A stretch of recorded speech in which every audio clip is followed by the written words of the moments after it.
El paro técnico tiene fundamento en el artículo 123 de la Constitución Política de los Estados Unidos Mexicanos, apartado A, donde dice que el derecho que tienen los patrones para realizar paros técnicos cuando existan circunstancias económicas que afecten al equilibrio entre el capital y el trabajo, con objeto de conservar la fuente de trabajo de sus trabajadores, o bien cuando el exceso de producción haga necesario suspender el trabajo para mantener los precios en un límite costeable.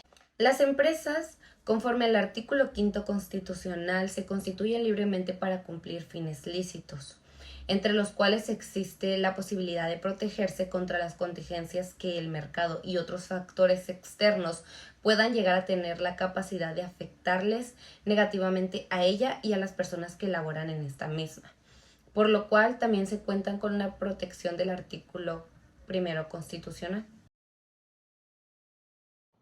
Huelga. Huelga es la suspensión temporal del trabajo, la cual requiere que se lleve a cabo por la mayoría de los trabajadores, al igual de que se cumplan los requisitos señalados en el artículo 920. Los efectos negativos a los huelguistas es que si se niegan a prestar un servicio, los, los patrones usarán a otros trabajadores y, en caso necesario, solicitar el auxilio de la fuerza pública. La huelga ilícita y justificada es cuando el motivo es imputable al patrón o cuando la mayor parte de los huelguistas ejecute actos violentos contra personas y establecimientos. Antecedentes de la huelga. La huelga, como conocemos, solo existe si está presente un contrato laboral. De no ser así, pues no está. Por lo que nos hace deducir que en la antigüedad no existía de esta forma, debido a que no se conocían los contratos. Los primeros casos que se llegan a registrar o se mencionan son albañiles, una suspensión de albañiles en 1923, ladrilleros en Egipto en el año 1460. En esta época los trabajadores eran mayormente los esclavos, por lo cual si tenían alguna acción en contra de los líderes eran reprimidos físicamente, por lo cual no se daba casi esto. En México fue prohibida la huelga en 1303 por el rey Eduardo I de Inglaterra. Posterior, México fue de los primeros países en aprobar la huelga como un derecho fundamental.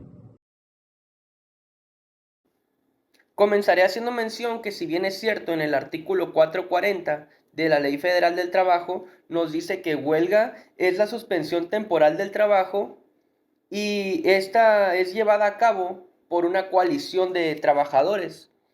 Entonces diremos que para poder llevar a cabo esta coalición de trabajadores debe de haber mayoría y debe de haber voluntad por trabajadores o por patrones y es para defensa de sus mismos intereses.